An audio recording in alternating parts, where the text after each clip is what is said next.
hal yang hari ini menonjol adalah orang tidak merasa tentram karena banyaknya orang yang mengaku sebagai ormas, yang mengaku sebagai LSM, yang sudah secara terang-terangan melakukan intimidasi.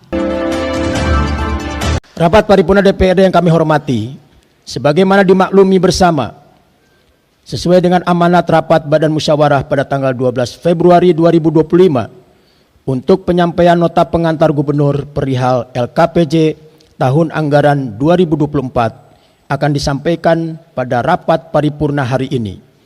Maka dari itu, kami persilakan kepada Bapak Gubernur untuk menyampaikan nota pengantar dimaksud. Namun sebelumnya izinkan kami menyampaikan sebuah pantun. Tuang kupat sareng semur, sae. Tong hilap ngaleueut ci entehna, sae. Dihaturanan ka Bapak Gubernur kangge ngadugikeun nota pengantarna. Dipersilakan. Terima kasih.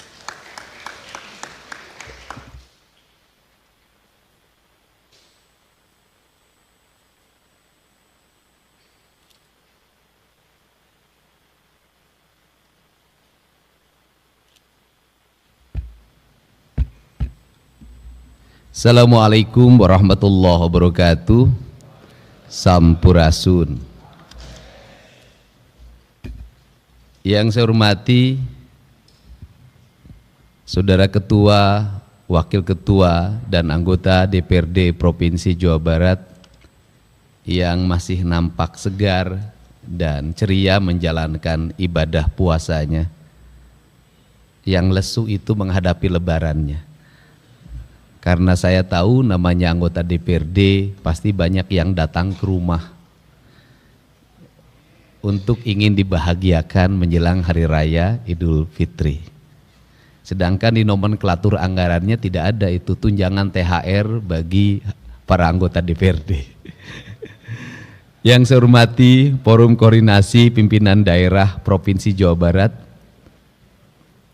serta Ketua Pengadilan Agama Jawa Barat atau yang mewakilinya, yang saya hormati Sekretaris Daerah Provinsi Jawa Barat, yang saya hormati staf ahli, Kepala Perangkat Daerah Biro Pemerintah Daerah Provinsi Jawa Barat, sesepuh Jawa Barat, para tokoh masyarakat, pimpinan partai politik, pimpinan organisasi kemasyarakatan, pimpinan lembaga swadaya masyarakat, para akademisi, dunia usaha, serta insan media yang saya hormati dan saya banggakan.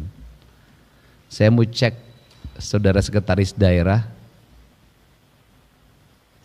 para kepala organisasi perangkat daerahnya ada berapa, yang hadir berapa? Kepala Bapeda, berapa yang hadir?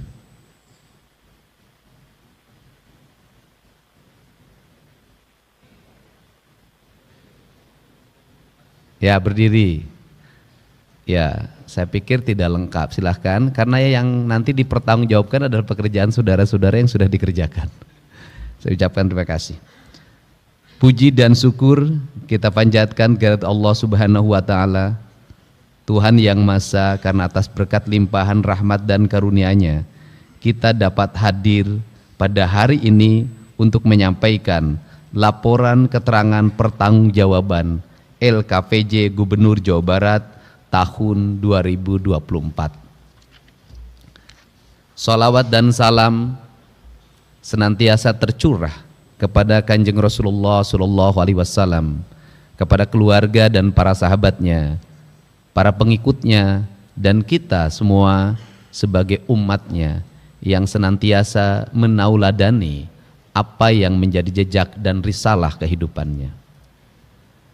Pagi hari ini juga saya nyampaikan ucapan terima kasih pada seluruh jajaran DPRD Provinsi Jawa Barat, ketua, para wakil ketua, dan seluruh anggota pemerintah Provinsi Jawa Barat, walaupun usia pemerintahannya baru mencapai 30 hari, efektif kerjanya baru 13 hari karena dipotong acara Ritet di Magelang. Salah satu hal kebijakan yang kami ambil pada 2 hari yang lalu adalah membebaskan tunggakan pajak kendaraan bermotor bagi seluruh masyarakat di Provinsi Jawa Barat. Mungkin orang akan bertanya, kenapa harus mengorbankan tunggakan yang mungkin bisa mencapai sekitar 30 miliar 30 triliun tunggakan. Tetapi justru saya melihat terbalik. Mereka tidak membayar itu karena tidak mampu membayar tunggakan yang lalu. Akhirnya makin bertumpuk. Daripada makin bertumpuk mereka tidak bayar tunggakan dan tidak bayar pajak tahun 2025, saya lebih memilih untuk memotong cerita masa lalu tetapi membangun cerita masa depan. Dan bisa dilihat hari ini progres orang menjelang lebaran biasanya sepi ke kantor Samsat. Hari ini penuh sesak sejak pagi dan kenaikannya mencapai 30-40%. Saya yakin dalam setahun ke depan sisa waktu sekitar 9 bulan,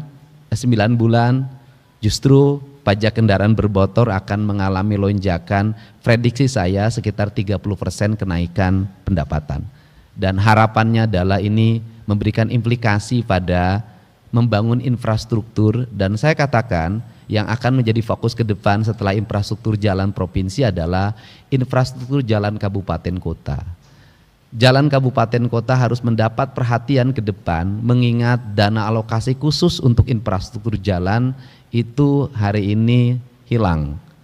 Untuk itu diperlukan upaya-upaya yang keras, upaya-upaya yang luar biasa untuk menjawab seluruh tantangan kebutuhan masyarakat, dan kami sampaikan kami sedang menyiapkan sistem setelah tanggal 6 Juni nanti. Mudah-mudahan sistemnya bisa berjalan, motor dan mobil yang tidak bayar pajak tidak bisa lagi jalan di jalan-jalan Provinsi Jawa Barat.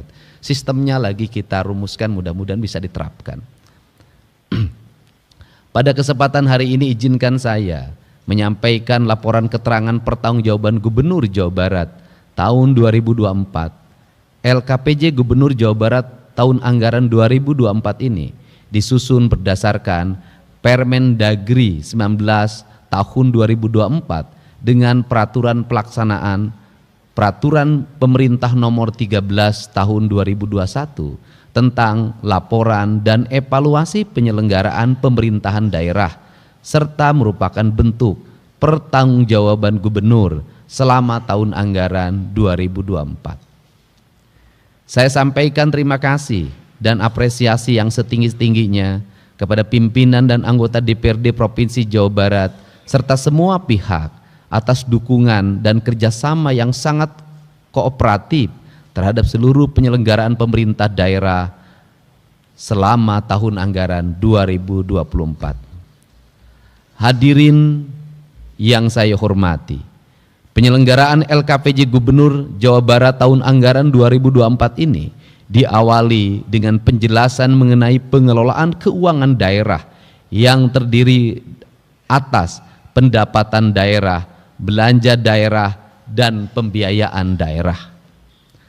Pendapatan daerah yang bersumber dari pendapatan asli daerah atau PAD, pendapatan transfer, dan lain-lain pendapatan daerah yang sah. Pendapatan daerah terrealisasi sebesar 36,68 triliun rupiah atau mencapai 101,08% dengan rincian terlampir. 2. Belanja daerah terdiri dari belanja operasi, belanja modal, belanja tidak terduga, dan belanja transfer.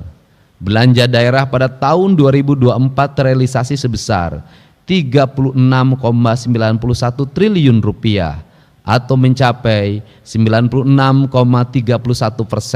dengan rincian terlampir. Pembiayaan daerah terdiri dari penerimaan pembiayaan dan pengeluaran pembiayaan.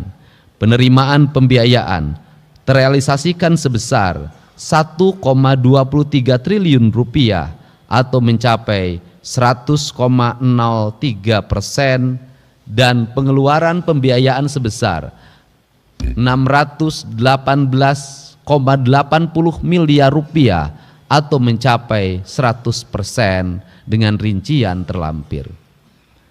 Pimpinan dan anggota DPRD yang terhormat, selanjutnya akan saya sampaikan gambaran capaian indikator kinerja daerah tahun 2024 sebagai berikut. Capaian indikator kinerja makro yaitu indeks pembangunan manusia mencapai 74,92 poin, laju pertumbuhan ekonomi terkontraksi 4,95%, presentasi penduduk miskin 7,46%, tingkat pengangguran terbuka 6,75%,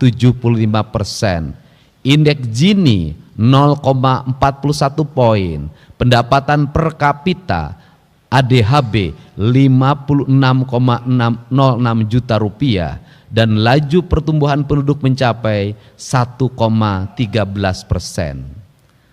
Pada indikator sasaran dan tujuan tahun 2024, capaian indikator ditunjukkan melalui rata-rata lama sekolah mencapai 8,87 tahun. Harapan lama sekolah mencapai 12,80 tahun. Angka harapan hidup sebesar 75,16 tahun. Prevalensi stunting mencapai 21,70%, angka tahun 2023. Pengeluaran per kapita disesuaikan sebesar 12,16 juta rupiah. Indeks pembiayaan gender atau IDG sebesar 71,74 poin, masih angka tahun 2023. Indeks pelindungan anak mencapai 65,61 poin, angka tahun 2023. Indeks pembangunan pemuda mencapai 51,17 poin, angka tahun 2023. Laju pertumbuhan sektor industri mencapai 3,52%. Laju pertumbuhan sektor perdagangan tercatat sebesar 4,85%. Skor pola pangan harapan atau SPPH tercatat sebesar 93,28%.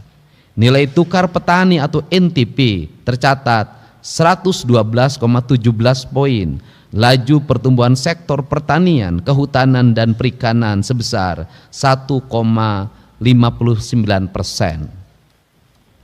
Laju pertumbuhan sektor penyediaan akomodasi, makanan dan minuman sebesar 6,43%. Indeks Williamson sebesar 0,686 poin. Tingkat konektivitas sebesar 60,47%. Pembentukan modal tetap bruto atau PMTB ADHB mencapai 697,37 triliun rupiah. Proporsi kredit UMKM terhadap total kredit sebesar 26,84%, masih angka tahun 2023. Indeks kualitas infrastruktur 76,06%. Persentase rumah tangga hunian layak sebesar 56,25%. Indeks kualitas lingkungan hidup mencapai 66,02 poin. Tingkat upaya penurunan emisi gas rumah kaca mencapai 7,99%. Indeks resiko bencana atau IRB sebesar 111,15 poin. Indeks desa membangun mencapai 0,8012 poin. Indeks demokrasi Indonesia mencapai 83,04 poin, angka tahun 2023. Indeks reformasi birokrasi mencapai nilai 93,08, dalam kurung mencapai A. Indeks inovasi daerah sebesar 81,27 poin. Ini yang menjadi sorotan untuk ke depan adalah indeks birokrasinya sudah A.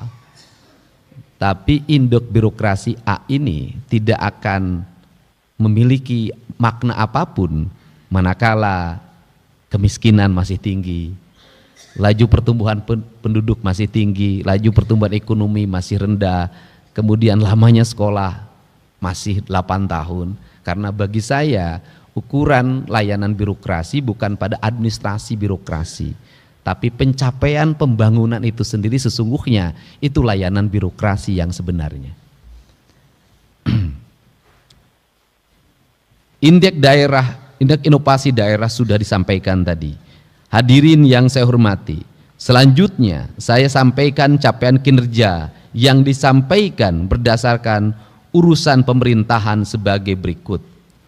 Urusan pemerintahan wajib pelayanan dasar meliputi urusan pendidikan, ditunjukkan dengan realisasi angka partisipasi sekolah atau APS usia 16-18 tahun sebesar 71,15%. Angka partisipasi sekolah usia 4-18 tahun penyandang disabilitas sebesar 56,39%.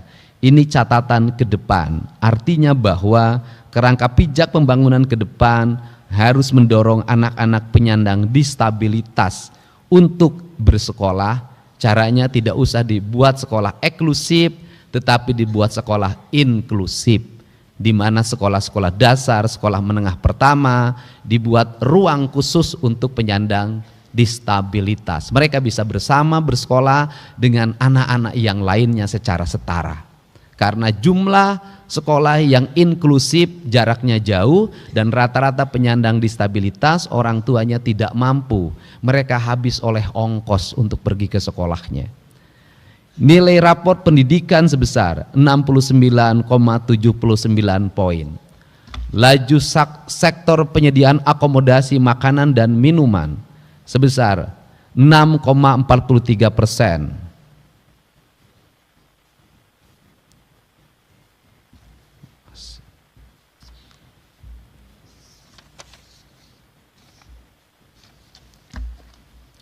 Urusan kesehatan ditunjukkan dengan realisasi angka harapan hidup sebesar 75,16 tahun.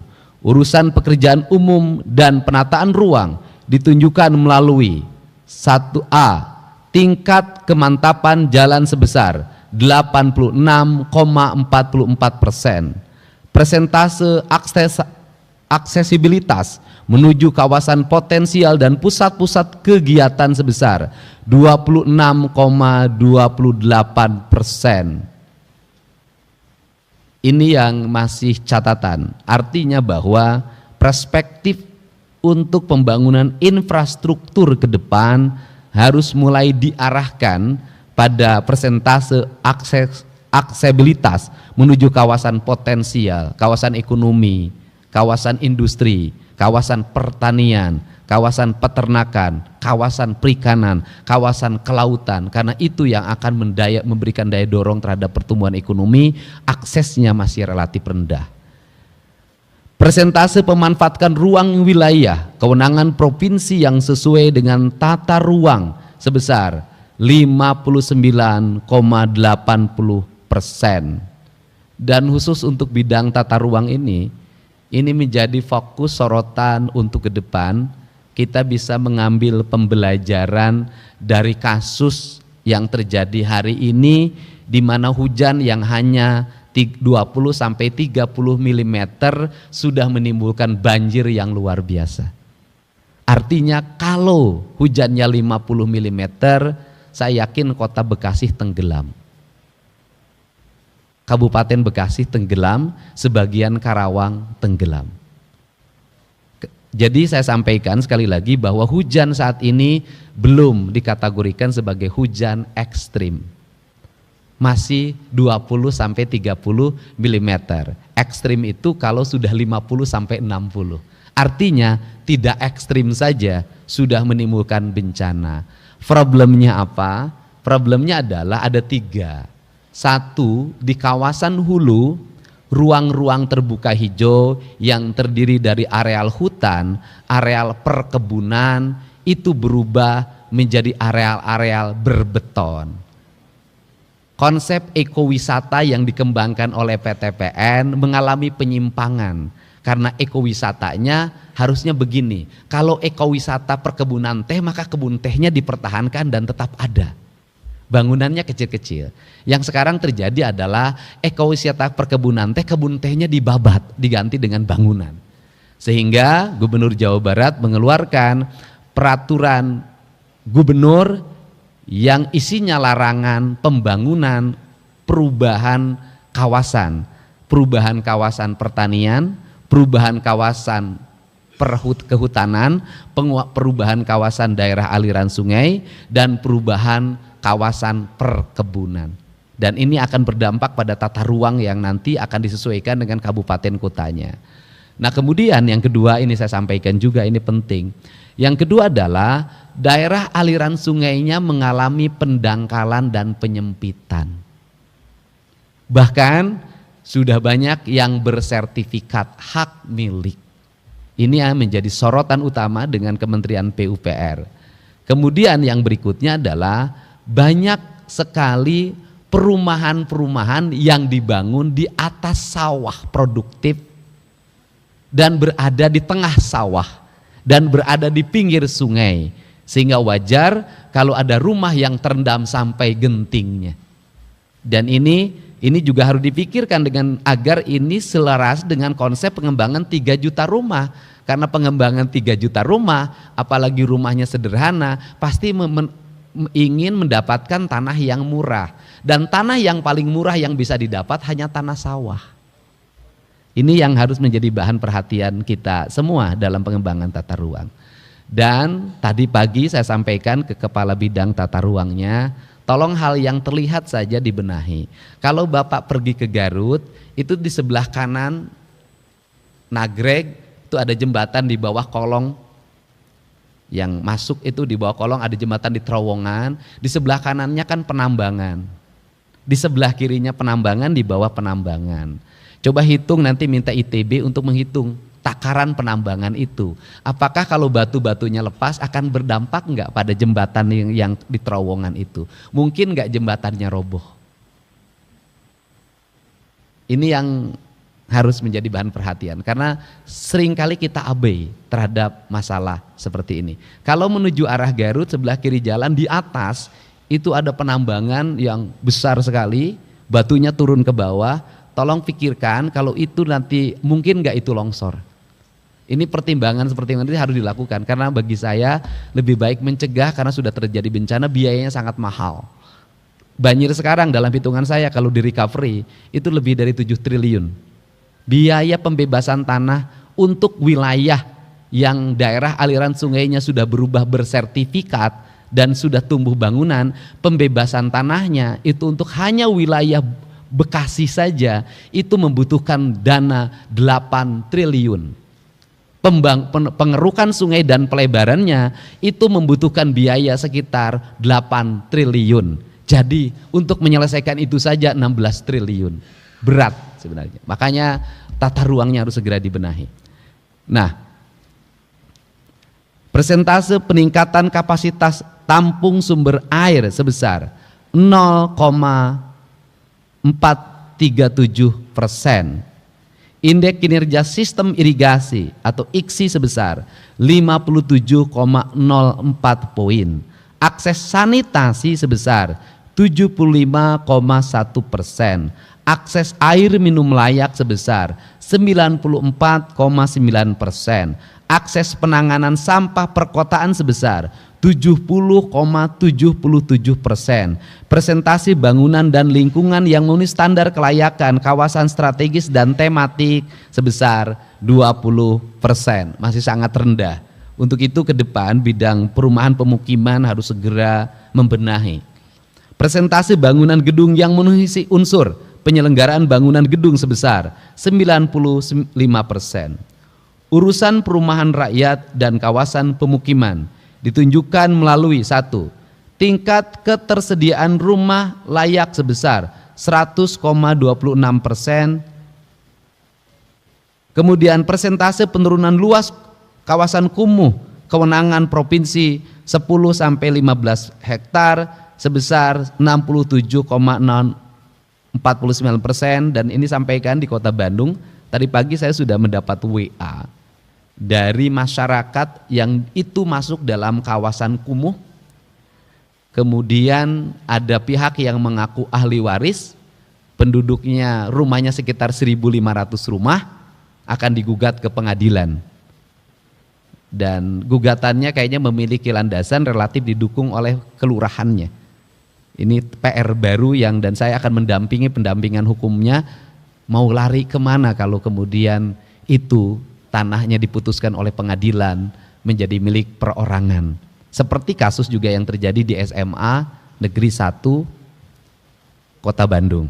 Dan saya akan terus memberikan pendampingan agar pemerintah provinsi memenangkan gugatannya. Kemudian urusan ketentraman, ketertiban umum dan pelindungan masyarakat ditunjukkan melalui indeks ketentraman dan ketertiban sebesar 100 poin, indeks ketahanan daerah sebesar 0,72 poin. Hal yang hari ini menonjol adalah orang tidak merasa tentram karena banyaknya orang yang mengaku sebagai ormas, yang mengaku sebagai LSM, yang sudah secara terang-terangan melakukan intimidasi. Di Kota Bekasi kemarin ada security yang diintimidasi. Di Kabupaten Bekasi salah satu ormas menaburkan sampah di depan kantor dinas kesehatan walaupun sudah minta maaf. Tadi malam Satuan Serse Polres Subang menangkap 6 orang yang melakukan pemerasan di kawasan industri Surya Cipta, yang di situ ada perusahaan mobil listrik BYD yang akan merekrut 16.000 tenaga kerja. Dan kemarin seluruh problemnya sudah selesai, akses tol nanti hari Senin akan kita bicarakan, listrik sudah terkoneksikan, dan tahun ini rekrutmen akan segera dilaksanakan. Nah, untuk mencapai solusi itu saya sampaikan ke para anggota DPRD bahwa tadi pagi saya sudah telepon Kapolda dan Pangdam, mungkin hari besok kami akan mengeluarkan surat keputusan hari Senin pembentukan Satgas anti premanisme, yang itu nanti terkoneksi sampai tingkat kecamatan. Kami akan melengkapi berbagai fasilitasnya, itu mobile, dengan target dalam tahun ini Jawa Barat terbebas dari premanisme.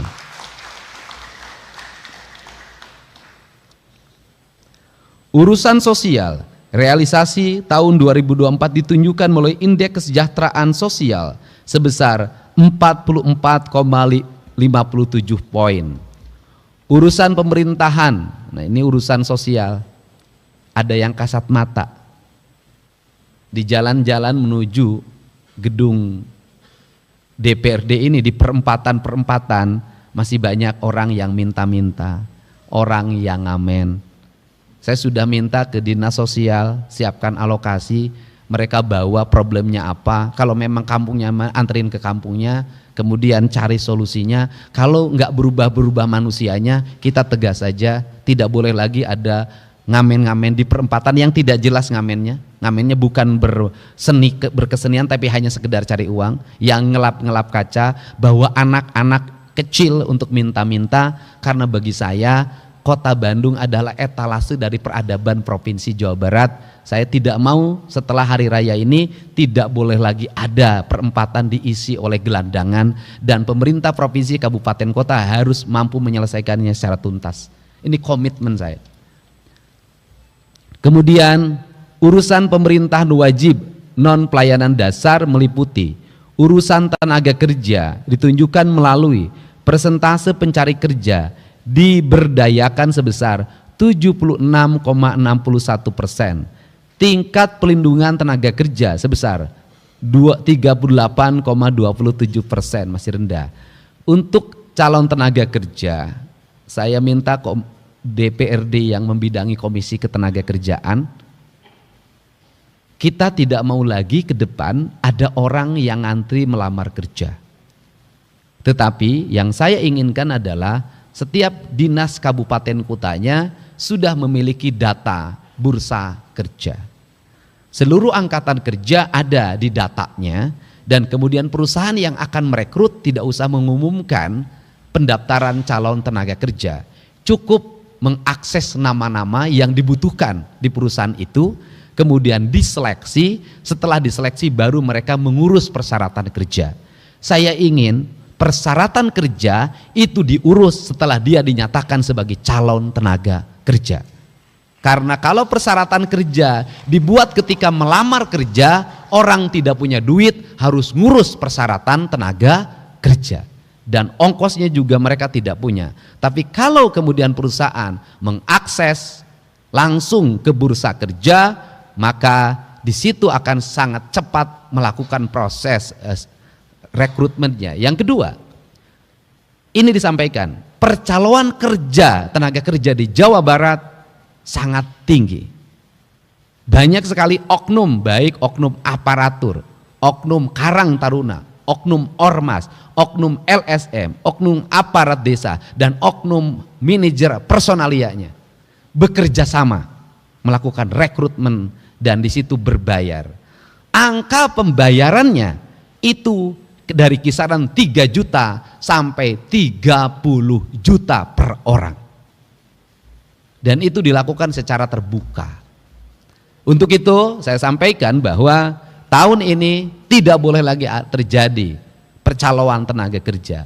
Yang lebih menyedihkan lagi adalah orang untuk memberikan suap atau pungli calon tenaga kerjanya, banyak yang minjem ke bank emok, banyak yang minjem ke bank keliling, rata-rata 15 juta. Menyedihkan lagi mereka menjadi tenaga kerja kontrak dan setahun kontraknya diputus dan akhirnya menjadi gelandangan orang tuanya. Jadi saya menemukan banyak kasus itu. Untuk itu ini yang harus segera dituntaskan di Provinsi Jawa Barat agar investasi kita investasi yang nyaman.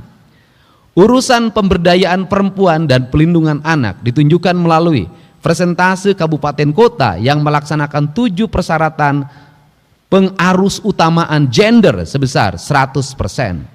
Persentase keberhasilan penanganan kasus kekerasan, eksploitasi, dan diskriminasi terhadap perempuan sebesar 100%.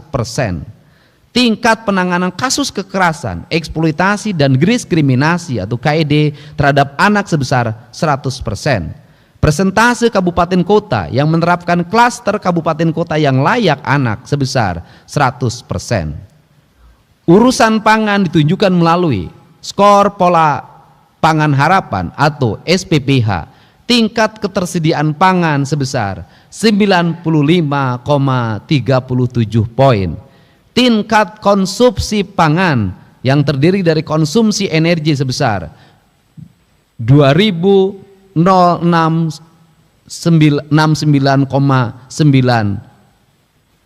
KKAL atau per kapita per hari, dan konsumsi protein sebesar 62,3 gram per kapita per hari.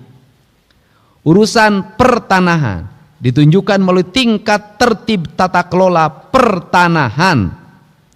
Nah, ini di sektor pertanahan ini masih menurut saya masih terjadi problem. Itu bisa ditunjukkan banyaknya daerah aliran sungai yang itu sebenarnya tidak bisa dialih fungsikan dan dirubah kepemilikannya, itu banyak berubah bersertifikat. Problemnya cuma satu, biasanya ATR BPN memproses pengajuan pengsertifikatan ketika pihak desa dan kelurahan sudah memberikan keterangan riwayat tanahnya, dan biasanya bermasalahnya di pengantar desa dan kelurahannya, sehingga terjadi konflik pertanahan dan mafia tanah. Jadi di kita ini sudah, kalau lautnya sudah disertifikatkan seperti di Subang dan di Bekasi, daerah aliran sungainya sudah disertifikatkan, yang belum gunungnya sudah disertifikatkan, mata airnya sudah disertifikatkan, yang belum disertifikatkan adalah awan dan langit. Urusan lingkungan hidup ditunjukkan melalui indeks kualitas air sebesar 46,86 poin, indeks kualitas air laut sebesar 88,34 poin, indeks kualitas udara sebesar 83,68 poin, indeks upaya penurunan emisi gas rumah kaca limbah domestik sebesar 13,68 poin. Yang masih rendah itu adalah indeks kualitas air. Untuk itu salah satu yang paling mencolok di depan mata kita adalah Bendungan Cirata, Bendungan Saguling, Bendungan Jatiluhur. Airnya sudah berubah menjadi seperti air kocok. Kenapa? Jumlah keramba terampungnya melebihi kapasitas yang harusnya 10.000 menjadi 60.000. Sehingga terjadi kejenuhan ketika bulan November mereka menanam ikan, maka bulan Januari ikannya mati. Yang berikutnya yang harus menjadi bahan perhatian adalah angka korosi terhadap turbin yang membuat turbinnya menjadi berumur pendek. Yang berikutnya adalah kualitas air karena airnya dikonsumsi untuk kepentingan air minum baku warga melalui jaringan PDAM atau PAM, baik pemerintah di sekitar Jatiluhur maupun DKI Jakarta. Yang berikutnya yang harus dipikirkan oleh kita semua adalah alih fungsi lahan yang terjadi di hulu, kemudian mengalir ke Citarum dan sampahnya, kemudian masuk ke danau, maka danaunya akan mengalami percepatan pendangkalan. Ketika danau mengalami percepatan pendangkalan, kedangkalan danaunya tidak bisa diproses lagi. Kenapa? Karena lumpurnya tidak bisa dibuka. Kenapa lumpurnya tidak dibuka? Karena daerah aliran sungai Citarumnya kanan kirinya sudah berubah menjadi daerah perumahan dan pemukiman serta kawasan industri. Ini jangka panjang yang harus menjadi bahan perhatian karena menyangkut keselamatan warga. Kemudian yang berikutnya masih bicara air bawah tanah. Air bawah tanah sampai hari ini masih digunakan oleh industri. Tetapi izinnya tidak bisa diberikan. Izin tidak bisa diberikan, air bawah tanah tetap digunakan. Sama dengan kasus pajak kendaraan bermotor. Tidak bisa bayar, tapi tetap pakai jalan. Airnya tetap dipakai, kualitas air bawah tanah mengalami penurunan, tanahnya mengalami penurunan, perusahaannya tidak bayar pajak karena tidak ada izinnya. Saya akan mencari solusi tentang ini. Ruginya 2 kali. Tapi kita melakukan pembiaran, yang akhirnya itu biasanya ketika datang orang ditakut-takutin perusahaannya bayar, datang orang ditakut-takutin perusahaannya bayar, negara rugi. Saya nggak mau negara dirugikan seperti ini. Nah, seharusnya bagaimana? Seharusnya adalah ketika ada perusahaan yang menyedot air bawah tanah, kemudian pajaknya diambil, pajaknya diprioritaskan untuk masyarakat di sekitar perusahaan itu agar masyarakat mendapat air baku yang memadai. Ini yang menjadi fokus dan ini akan menjadi hal yang mendapat perhatian. Urusan administrasi kependudukan dan catatan sipil ditunjukkan melalui persentase kinerja administrasi kependudukan dan catatan sipil sebesar 94,26%. Urusan pemberdayaan masyarakat dan desa ditunjukkan melalui persentase strata desa mandiri sebesar 46,09% dan persentase strata desa berkembang sebesar 9,57%. Urusan pengendalian penduduk keluarga berencana ditunjukkan melalui angka fertilitas total atau total fertility rate 2,03 anak. Urusan perhubungan ditunjukkan melalui persentase peningkatan pengguna angkutan umum di Jawa Barat sebesar 4,93%. Persentase tingkat aksesibilitas sebesar 41,12%. Ini pengguna angkutan umum cenderung mengalami penurunan karena orang hari ini punya mobil sendiri dan punya motor sendiri, tetapi akibatnya kemacetan. Dan saya katakan angkutan yang paling layak untuk mengangkut secara massal dan paling efektif serta tidak mengorbankan terlalu banyak tanah adalah kereta api. Jadi misalnya di Kota Bandung mungkin ke depan kita kembangkan itu. Urusan komunikasi dan informatika ditunjukkan melalui Indeks keterbukaan informasi publik sebesar 85,22 poin. Indeks sistem pemerintahan berbasis elektronik SPBE sebesar 4,73 poin. Ini rata-rata kabupaten kotanya belum terkoneksi dengan baik. Urusan koperasi dan usaha kecil menengah ditunjukkan dengan realisasi presentasi sebesar koperasi yang berkualitas sebesar 33,12%. Presentasi UMKM yang naik sebesar 78,25%. Khusus untuk koperasi, kami menyampaikan ini bahan koreksi dan bahan pidana ke depan. Saya nyampaikan kemarin ke kantor wilayah BI. Di berbagai daerah itu, apalagi di dekat perusahaan-perusahaan, pasti ada koperasi namanya KOSIPA, koperasi simpan pinjam. Kalau orang Kerawang pasti senyum, kelihatannya seperti koperasi, tetapi sesungguhnya itu adalah rentenir yang berbajukan koperasi. Tidak ada anggota yang nyimpan uang di situ.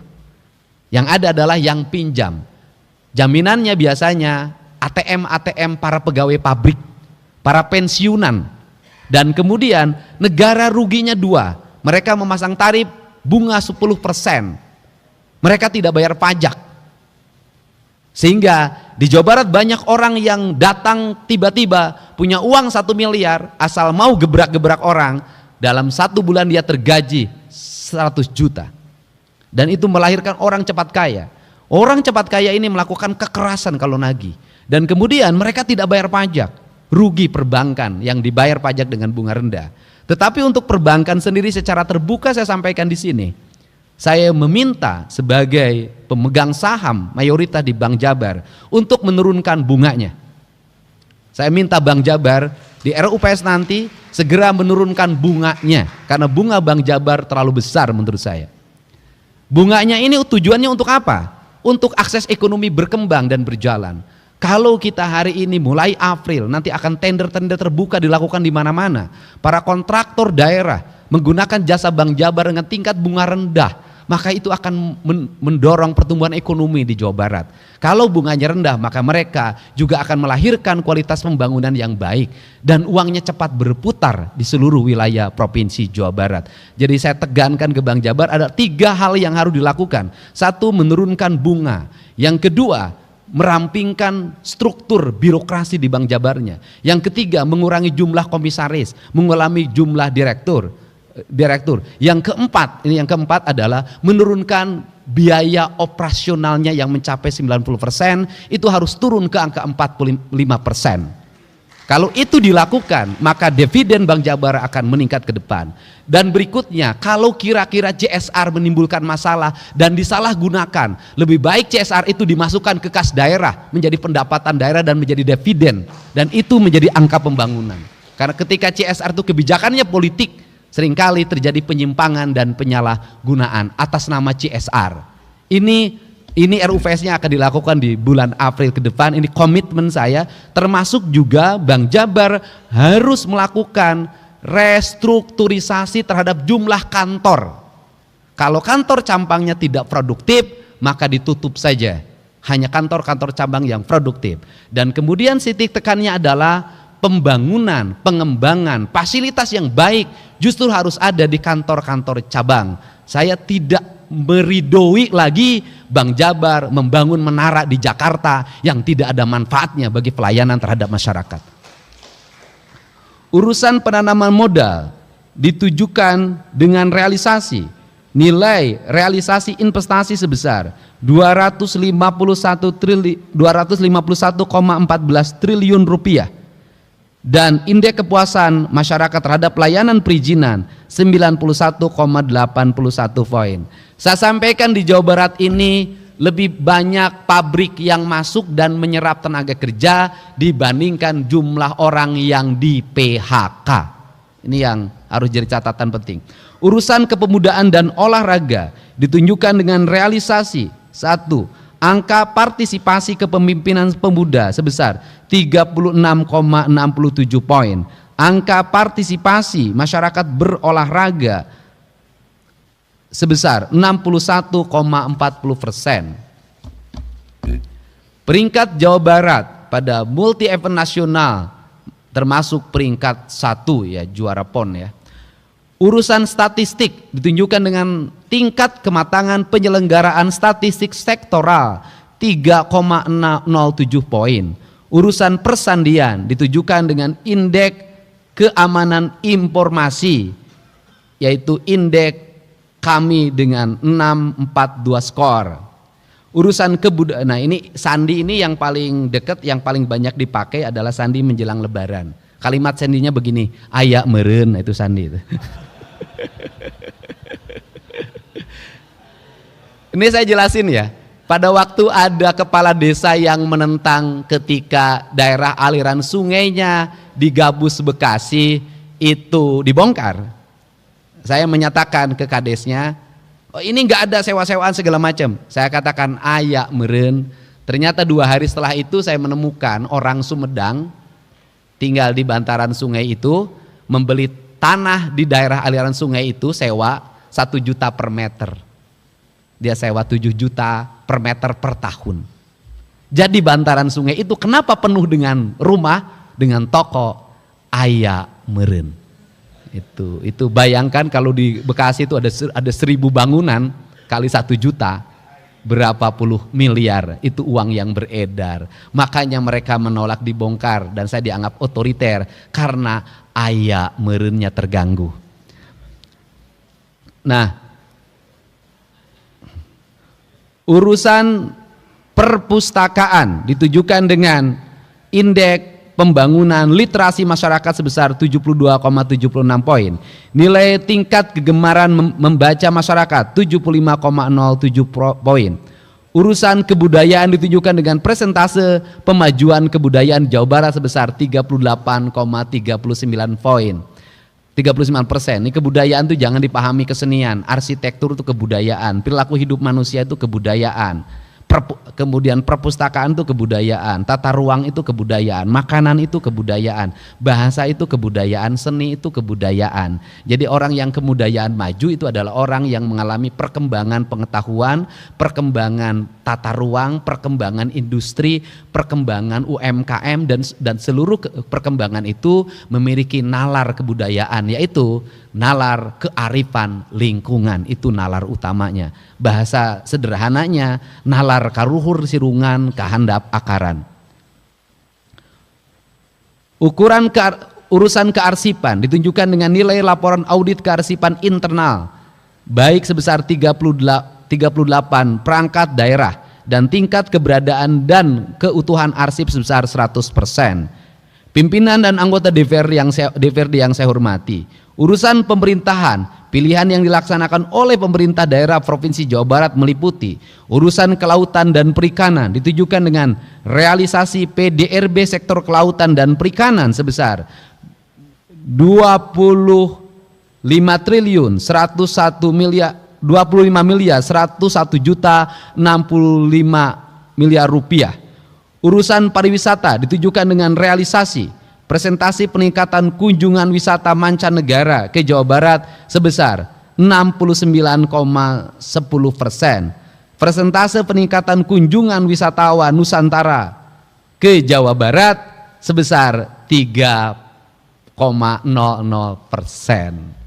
Jadi yang datang ke Jawa Barat itu kebanyakan orang Jawa Barat. Yang dari luarnya hanya 3,00%. Sehingga ketika saya menyampaikan larangan studi banding, yang protesnya dari Jawa Tengah. Jadi orang Jawa Barat banyak yang pikniknya ke Jawa Tengah. Dan yang paling menarik lagi adalah ketika saya membuat larangan studi banding bagi anak sekolah, yang protesnya penyelenggara industri kepariwisataan. Artinya bahwa penyelenggara industri kepariwisataan di Jawa Barat hari ini ngandelin anak sekolah. Dan anak sekolah itu orang tua meraih uang untuk pergi pikniknya dengan alasan studi banding, rata-rata banyak yang pinjem uangnya ke tetangga atau ke bank-bank gelap. Ini riset saya. Rata-rata tinggal wisatawan mancanegara 2,61 hari, sangat sebentar. Rata-rata lama tinggal wisatawan Nusantara 1,32 hari, sangat sebentar. Urusan pertanian ditujukan dengan program jumlah produksi tanaman pangan hortikultura sebesar 16.000 16.575.477 ton, angka sementara. Laju peningkatan produktivitas komoditas perkebunan sebesar 1,58%. Nilai tukar usaha perkebunan rakyat sebesar 109,3 poin.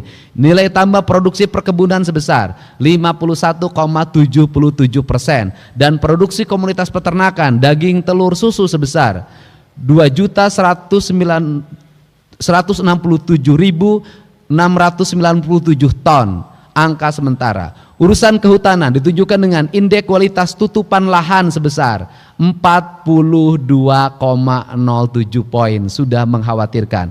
Persentase penurunan emisi gas rumah kaca sektor kehutanan sebesar 39,81%. Persentase peningkatan produksi hutan sebesar 32,88%. Urusan energi dan sumber daya mineral ditujukan dengan tingkat upaya penurunan emisi gas rumah kaca sektor energi sebesar 7,61%.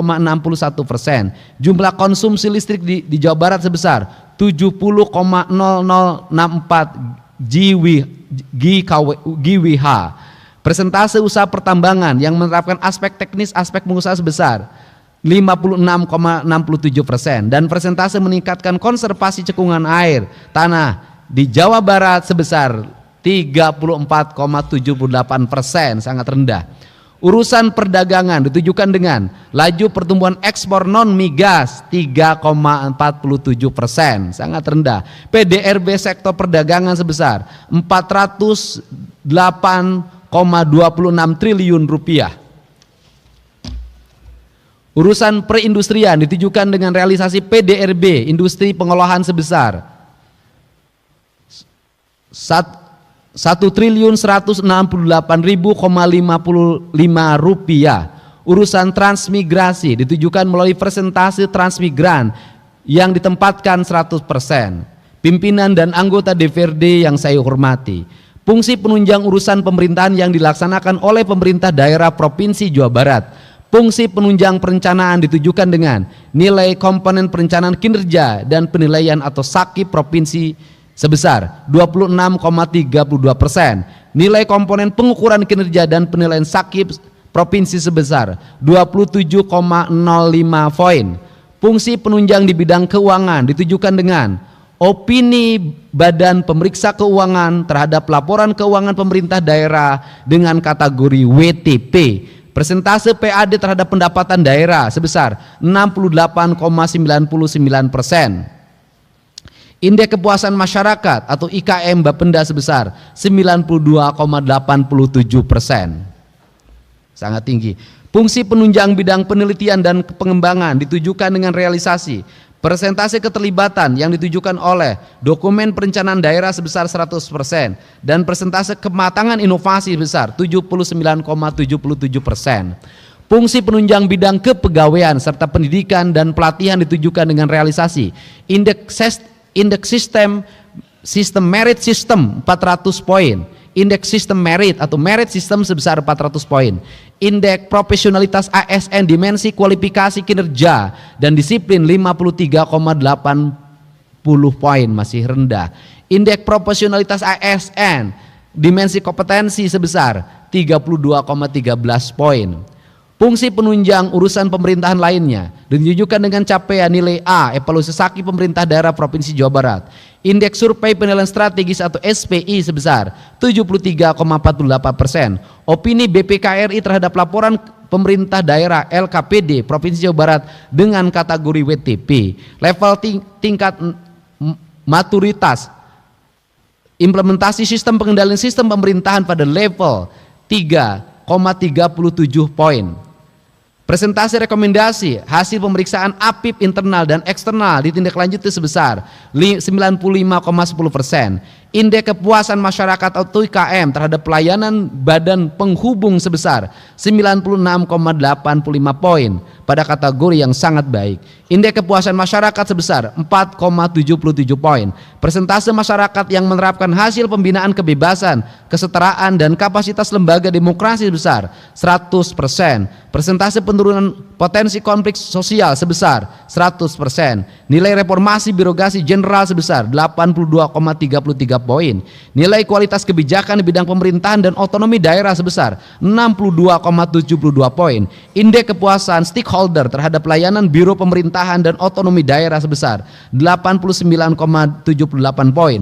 Persentase produk hukum pemerintah daerah Provinsi Jawa Barat yang harmonis sebesar 100%. Indeks kepuasan stakeholder terhadap layanan Biro Hukum dan Hak Asasi Manusia sebesar 95,70 poin. Nilai kualitas kebijakan kesejahteraan rakyat sebesar 78,72 poin. Indeks kepuasan stakeholder terhadap layanan Biro Kesejahteraan sebesar 77,60 poin. Nilai kualitas kebijakan perekonomian sebesar 84,51 poin. Indeks kepuasan stakeholder terhadap layanan Biro Perekonomian sebesar 97,50 poin. Nilai kualitas kebijakan di bidang BUMD, investasi dan BLUD sebesar 78,06 poin. Untuk BUMD, kebijakan gubernur hari ini adalah saya akan meminta BUMD non Bank Jabar ya. Saya akan meminta kepada BPKRI untuk melakukan audit investigatif. Nanti rekomendasinya 2, diperbaiki atau ditutup. Ini yang akan menjadi concern kami. Dan untuk pimpinan-pimpinan BUMD-nya saya tidak akan mencampuri dan biarkan itu di assessment, dilakukan fit and proper test secara terbuka dan diumumkan kepada publik secara terbuka. Ini yang ingin dilakukan. Jadi tidak ada titipan tim sukses di situ. Indeks kepuasan stakeholder terhadap layanan Biro Investasi sudah. Maturitas UKPBJ level 3. Indeks kepuasan stakeholder terhadap layanan Biro Pengadaan Barang dan Jasa sebesar 96,86 poin.